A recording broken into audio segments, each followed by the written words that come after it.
आज हम solution chapter शुरू कर रहे हैं। ओके, सबसे पहले इस चैप्टर के अंदर हम क्या क्या पढ़ेंगे वो देखते हैं। Concentration terms,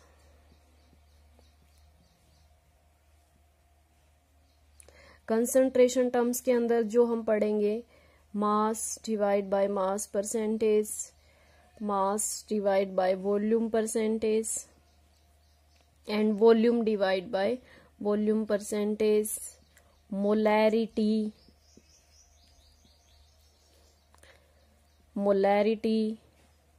normality, molality, mole fraction,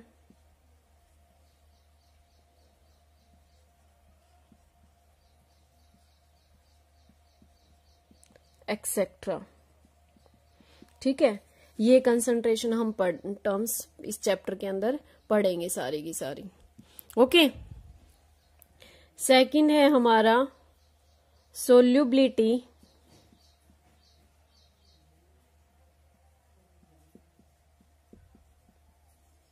solubility of solid and gases in liquid। ठीक है, नेक्स्ट है हमारा colligative properties,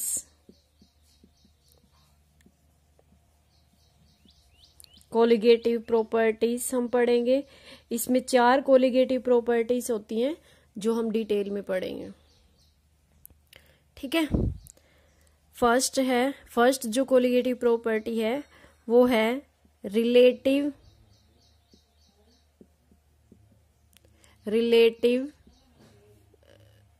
lowering of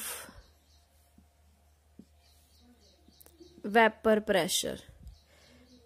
second है elevation in boiling point.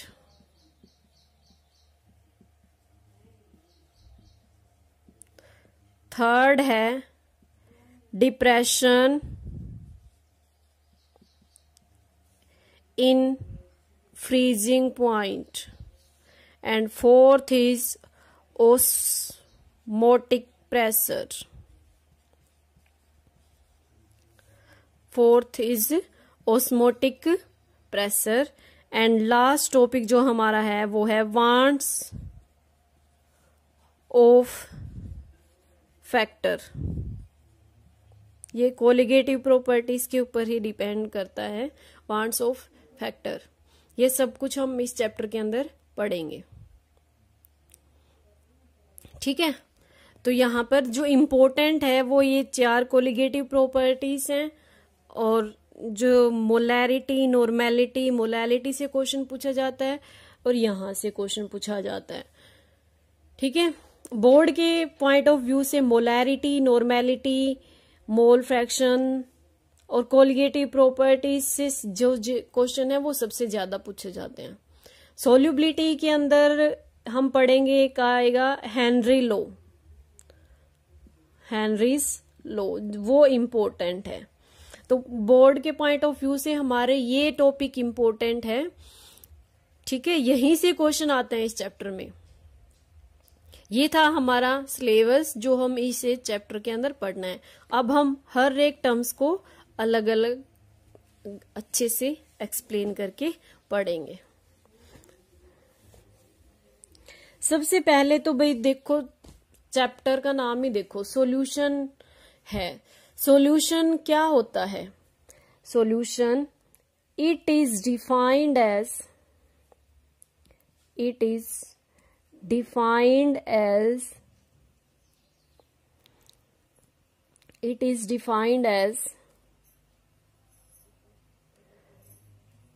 a homogeneous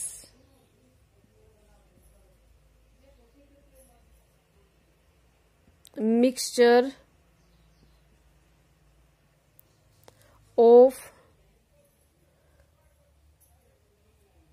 two or more substance, 2 or more substance which lose their individual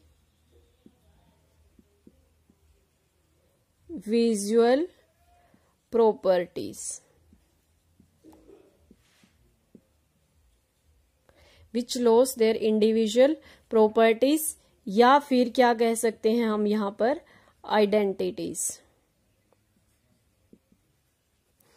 individual identities and can not be separated by simple method। इसको हम simple method से separate नहीं कर सकते। ठीक है, अब यहां पर देखो,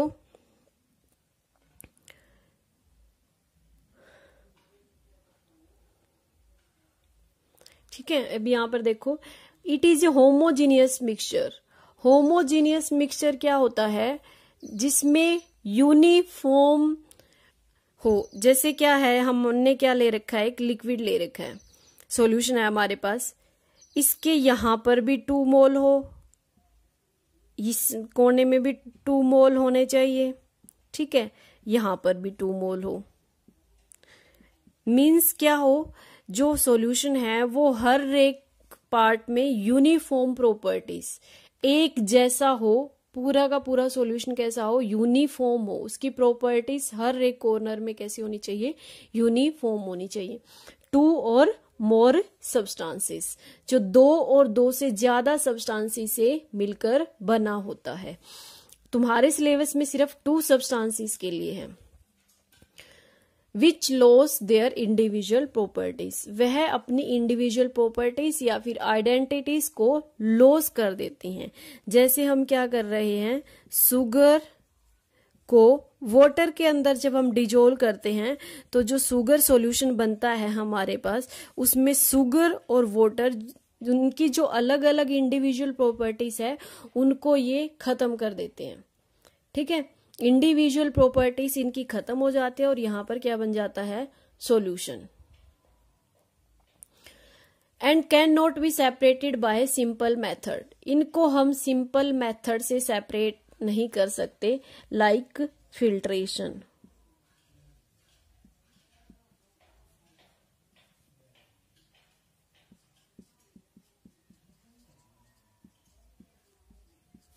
ठीक है, फिल्ट्रेशन मेथड से हम इनको सेपरेट नहीं कर सकते। ये थी हमारी सॉल्यूशन की डेफिनेशन कि ये कैसा होता है, होमोजीनियस मिक्सचर है, इसकी यूनिफॉर्म प्रॉपर्टीज होती है हर जगह, ये 2 या 2 से ज्यादा सब्सटेंसेस से मिलकर बना होता है। तुम्हारे सिलेबस में सिर्फ 2 सब्सटेंसेस है, एक सोल्यूट और एक solvent. Loss their individual identities, ये अपनी इंडिविजुअल प्रॉपर्टीज या फिर जो इंडिविजुअल हर एक सब्सटेंस की अपनी अलग अलग इंडिविजुअल प्रॉपर्टीज होती है, उनको ये लॉस कर देता है और एक नई प्रॉपर्टीज अचीव कर लेता है। जैसे हम एग्जांपल लेकर देखें कि जब मैच होता है, इंडिया और पाकिस्तान का मैच होता है, तो उस टाइम पर हम सारे के सारे इंडियंस हो जाते हैं। उस टाइम हम हमारी स्टेट की जो प्रॉपर्टीज है, पंजाब, हरियाणा, मध्य प्रदेश या फिर हम किसी भी स्टेट से हो, हम वो प्रॉपर्टीज हमारी लॉस हो जाती है, हम एक ही बन जाते हैं उस टाइम पर, इंडियंस। ठीक है, तो इस तरीके से सॉल्यूशन यहाँ पर क्या है, ये अपनी प्रॉपर्टीज को लॉस कर देता है। And can not be separated by simple method, इसको हम सिंपल मेथड से सेपरेट नहीं कर सकते, फिल्ट्रेशन वगैरह से सेपरेट नहीं किया जा सकता।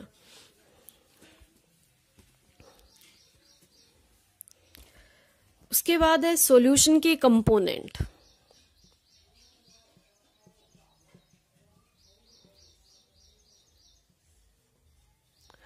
सॉल्यूशन के एक सोल्यूट होता है और एक सोलवेंट। ठीक है, सोल्यूट क्या होता है, जो लेस अमाउंट में होता है, सोलवेंट जो मोर अमाउंट में होता है, ठीक है। सोल्यूट जो लेस अमाउंट में होता है, सोलवेंट जो मोर अमाउंट में होता है, ठीक है।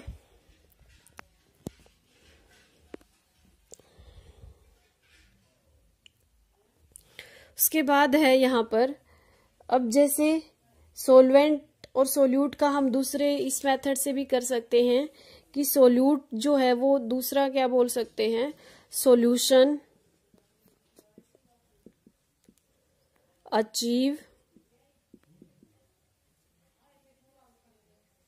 Achieve finally the state of that component. जिस कंपोनेंट की स्टेट को अचीव करता है वही क्या होता है, हमारा सोलवेंट। एग्जाम्पल,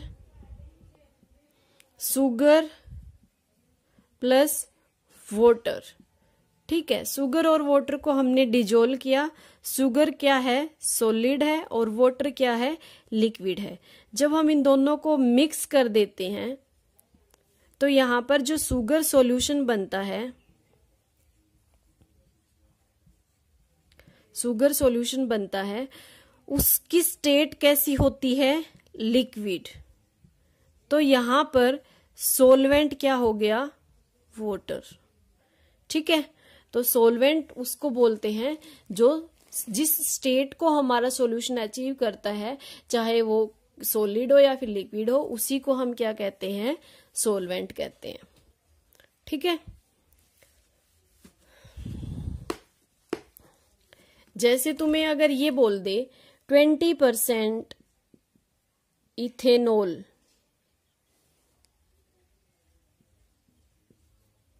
एक्वस सॉल्यूशन, तो इसका मतलब क्या होता है कि 20% तो यहां पर इथेनॉल है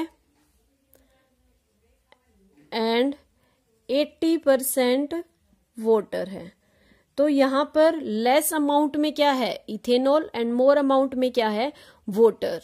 तो 20% तो इथेनॉल क्या हो जाएगा, हमारा सोल्यूट हो जाएगा, और वाटर क्या होगा, हमारा सोलवेंट होगा। ओके। अगर यही मैं दूसरे तरीके से ऐसे बोल दूं कि 80% इथेनॉल एक्वस सॉल्यूशन, उस टाइम पर क्या होगा, 80% इथेनॉल एंड 20% वाटर, 20% वाटर। तो इथेनॉल क्या हो गया, वहां पर सोलवेंट हो गया, एंड 20% जो वाटर है वो क्या हो गया, सोल्यूट हो गया, क्योंकि ये कम अमाउंट में प्रेजेंट है। इथेनॉल ज्यादा अमाउंट में प्रेजेंट है और जो वाटर है वो कम अमाउंट में प्रेजेंट है, तो ये सोल्यूट और ये सोलवेंट। तो वाटर भी सोलवेंट की तरह काम कर सकता है, ये नहीं है कि वाटर कभी भी सोलवेंट की तरह काम नहीं करता। तो वाटर भी सोल्यूट की तरह काम कर सकता है। वाटर ये नहीं है कि सिर्फ सोलवेंट की तरह ही काम करता है, तो वाटर सोल्यूट भी हो सकता है, सोलवेंट भी हो सकता है। ओके,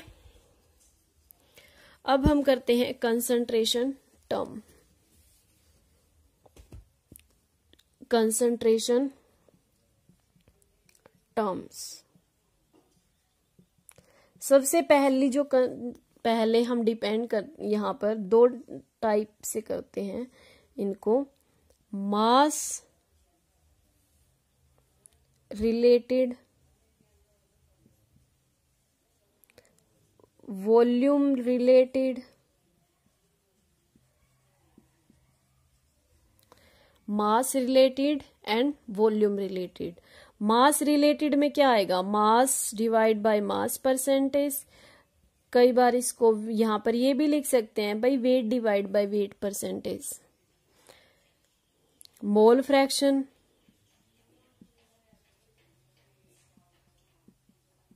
मोलैलिटी,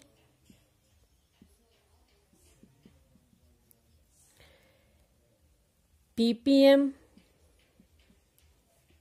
पार्ट्स पर मिलियन, और यहां पर आएगा mass divide by volume percentage, volume divide by volume percentage, molarity, normality, molarity, normality. अब यहां पर देखो हमने इन कंसंट्रेशन टर्म्स को दो पार्ट्स में क्यों डिवाइड किया, मास रिलेटेड या फिर वॉल्यूम रिलेटेड, क्योंकि मास, यहां पर ये लिखो, volume related property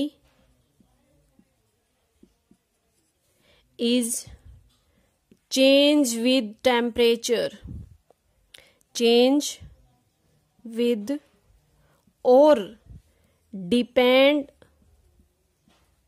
on temperature। जो वॉल्यूम रिलेटेड प्रॉपर्टी होती है वो टेम्परेचर के ऊपर डिपेंड करती है। मास related properties independent on temperature, ये टेम्परेचर के ऊपर डिपेंड नहीं करती, क्योंकि बोर्ड में ये क्वेश्चन पूछ लेता है which property is depend on temperature. वहां पर तुम्हें 4 ऑप्शन गिवन होंगे, तो देख लेना मास रिलेटेड प्रॉपर्टी है या फिर वो वॉल्यूम रिलेटेड प्रॉपर्टी है। तो वहां से तुम बता सकते हो कि कौन सी प्रॉपर्टी वॉल्यूम की टेम्परेचर की को इफेक्ट करेगी और कौन सी प्रॉपर्टी टेम्परेचर के ऊपर डिपेंड नहीं करेगी। ठीक है, अब हम पढ़ते हैं सबसे पहले मास divide by mass percentage. Mass divide by mass percentage, यहां पर wait divide by weight percentage भी बोल देते हैं इसको। ये इसका मतलब क्या होता है, अगर तुम्हें ऐसे गिवन हो, एग्जाम्पल से देखते हैं, ए solution of NaCl is a solution of NaCl in water is 5% weight divide by weight percentage। तो इसका मतलब क्या होता है, यहां पर तुम्हें इस तरीके से स्टेटमेंट गिवन होगी, ऐसे जब भी स्टेटमेंट गिवन हो wait divide by weight percentage, तो तुम्हें क्या करना है, इसका मतलब होता है means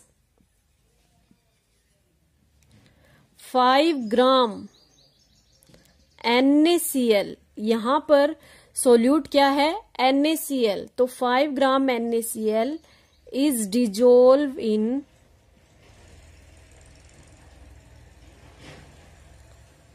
100 gram water, 100 gram water, water के अंदर है ना, तो इसीलिए हमने क्या लिया है 100 ग्राम वाटर।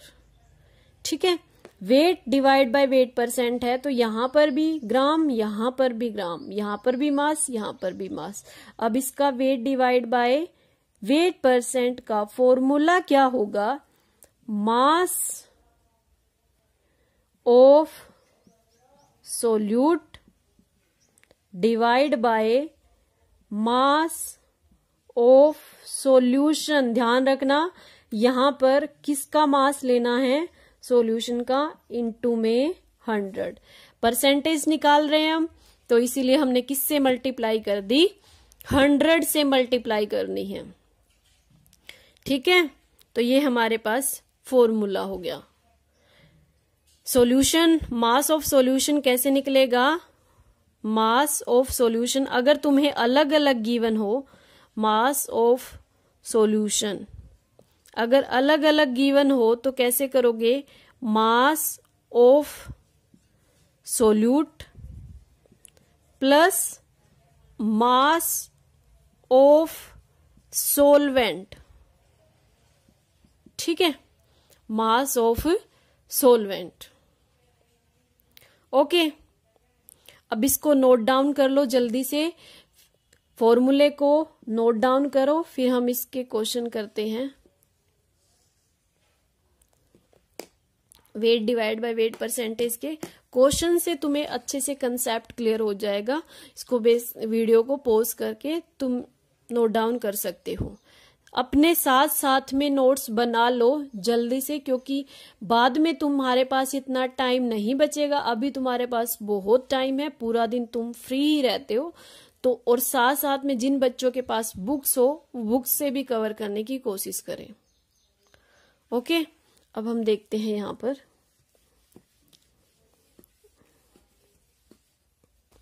देखो, जनरल बिल्कुल इजी सा क्वेश्चन है। First question, 10 gram sucrose is dissolved in 100 gram water.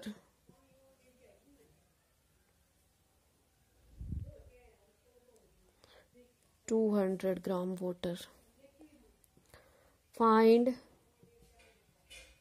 weight divided by weight percentage. Find weight divided by weight percentage. ठीक है, weight divide by weight percentage का फॉर्मूला क्या होता है भाई, मास of solute divide by mass of solution. इसको तुम खुद भी निकाल सकते हो वीडियो को पॉज करके, इनटू में 100 यहां पर। तो मास ऑफ सोल्यूट क्या है हमारे पास, 10 ग्राम, बट मास ऑफ सॉल्यूशन देखो अब क्या है यहां पर, 10 ग्राम सुक्रोज। 10 ग्राम सुक्रोज है, is dissolve in 200 gram water. Solution नहीं दे रखा, ये कह रखा है कि 10 ग्राम सुक्रोज 200 ग्राम पानी में मिला देते हैं। तो मास कितना बनेगा भाई सॉल्यूशन का, सॉल्यूशन का मास कैसे निकाल लोगे, 10 प्लस 200 इंटू में 100, तो यहां पर आ जाएगा 10 इंटू में यहां पर 200, 10 इंटू में 100, तो यहां पर आ जाएगा हमारे पास 100 डिवाइड बाय 21%। ठीक है,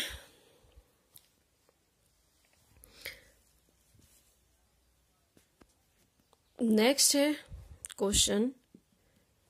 मैं हर एक क्वेश्चन एक एक कंसेप्ट का एक एक क्वेश्चन करवा रही हूं, वो तुम बाद में उसी के बेस पे मैं तुम्हें क्वेश्चन दूंगी, वो नोट डाउन कर लेना। यहां पर लिखो next question, 10 gram NaCl in 100 milliliter solution. Find weight divided by weight percent if density of solution is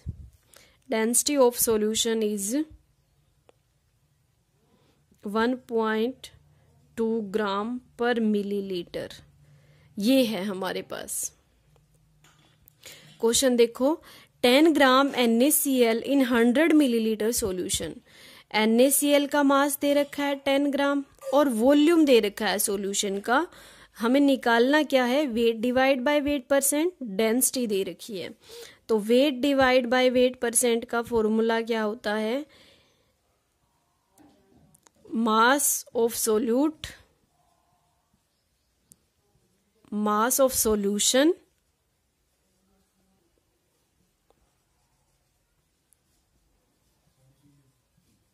into में 100, ये होता है। ये ऊपर वाला मैं रब कर देती हूँ, ठीक है। मास ऑफ सॉल्यूशन ये है। अब हम किसका यूज करेंगे भाई? मास ऑफ सोल्यूट तो हमारे पास है 10 ग्राम, लेकिन मास ऑफ सॉल्यूशन हमें नहीं पता। वो हम कहाँ से निकाल लेंगे? वो हम निकाल लेंगे डेंसिटी का यूज करके, क्योंकि डेंसिटी क्या होती है? Mass by volume. तो मास हमारे पास आ जाएगा डेंसिटी इनटू में वॉल्यूम, ठीक है। मास डेंसिटी कितनी है? 1.2 and volume is 100, then mass is equal to 120 gram. तो सॉल्यूशन का मास हमारे पास 120 ग्राम आ गया। सोल्यूट का मास हमें पता है, तो weight divide by weight percentage निकाल लो। अब यहां से 10 डिवाइड बाय 120 इंटू में 100, ये आ जाएगा हमारे पास इसका आंसर 256,325 डिवाइड बाय 3%, ठीक है। ये हमारे पास क्वेश्चन हो जाएगा। इसको नोट डाउन कर लेना, क्वेश्चन को सोल्व करना पॉज करके वीडियो। नेक्स्ट क्वेश्चन देखो।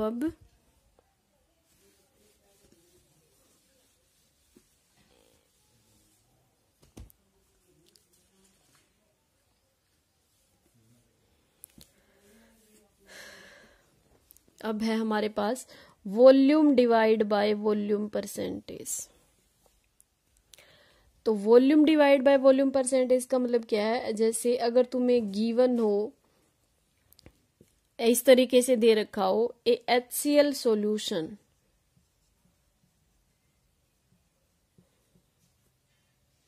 इज 7%। एक्वस सॉल्यूशन ले लो, चलो इसको भी एक्वस सॉल्यूशन ले लेते हैं हम। तो इसका मतलब क्या होगा यहाँ पर? Means 7 millilitre HCl is dissolve in या फिर प्रेजेंट इन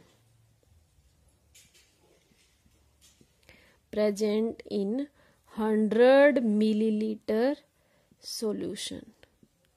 100 मिलीलीटर सॉल्यूशन के अंदर 7 ml HCl प्रेजेंट है। अगर तुम्हें यहां पर दे रखा हो volume divide by volume percent, तो यहां पर भी वॉल्यूम लेना है और यहां पर भी वॉल्यूम लेना है, ठीक है। इसका फॉर्मूला क्या हो जाएगा फिर volume divide by volume percentage का? वॉल्यूम ऑफ सोल्यूट, सेम वही, वॉल्यूम ऑफ सॉल्यूशन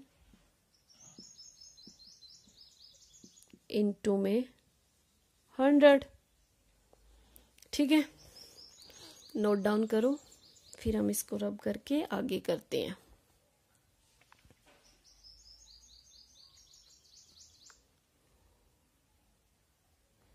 ठीक है।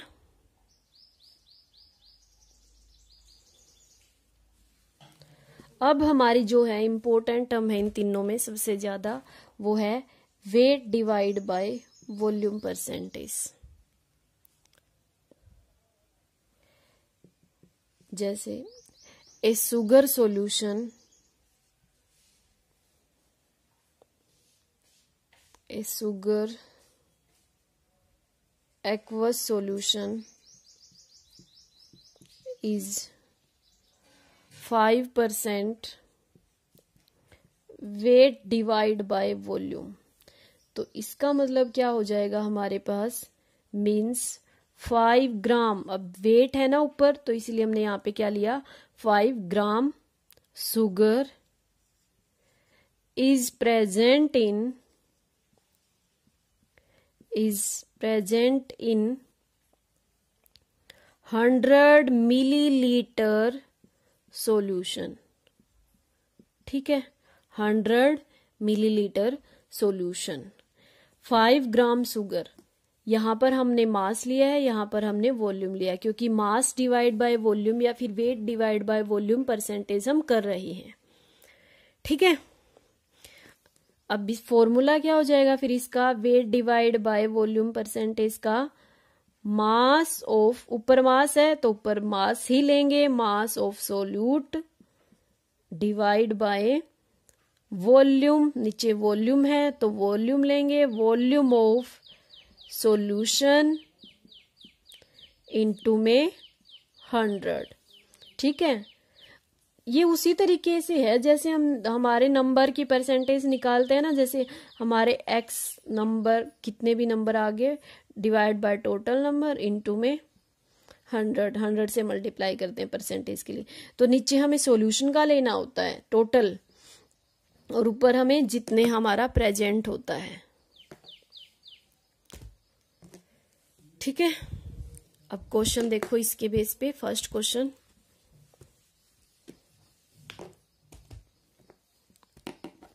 ए sugar solution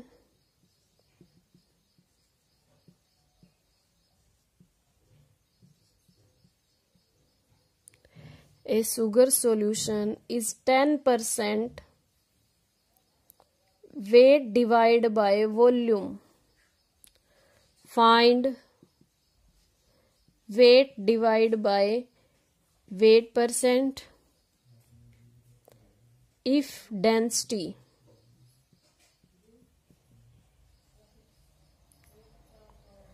of solution is 1.25 ग्राम पर मिलीलीटर। ठीक है, ये है हमारे पास। तो यहां पर देखो, पहले weight divide by weight percent का फॉर्मूला,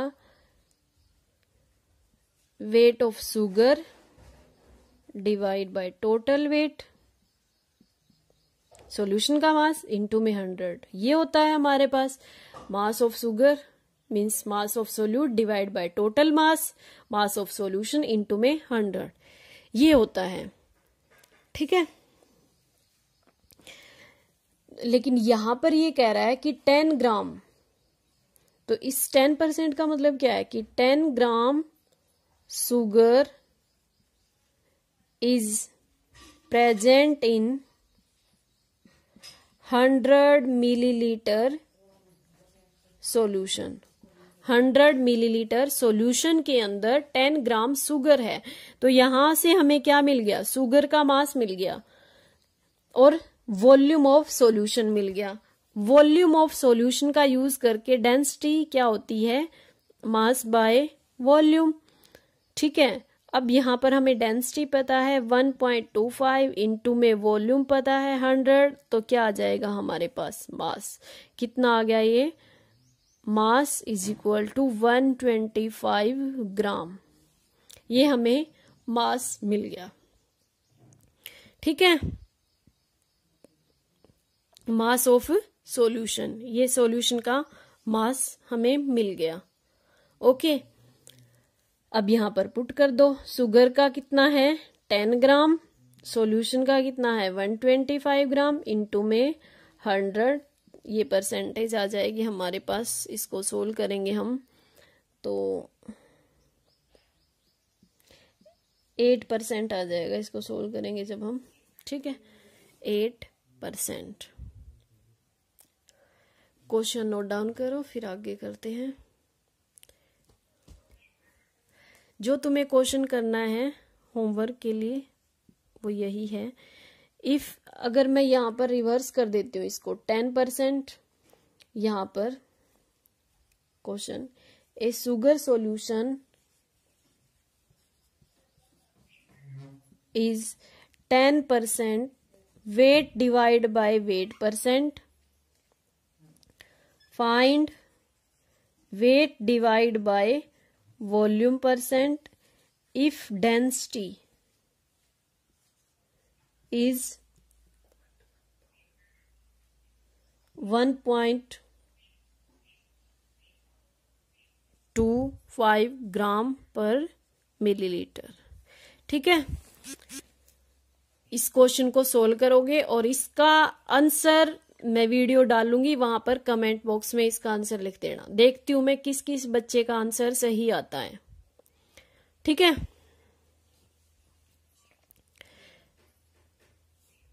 चलो आगे करते हैं।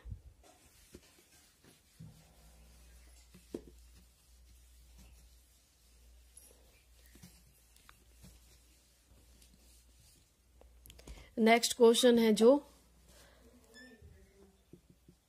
ए solution of HNO3 is 5% weight divided by weight percent. Find the mass of HNO3 present in 100 milliliter of solution. Density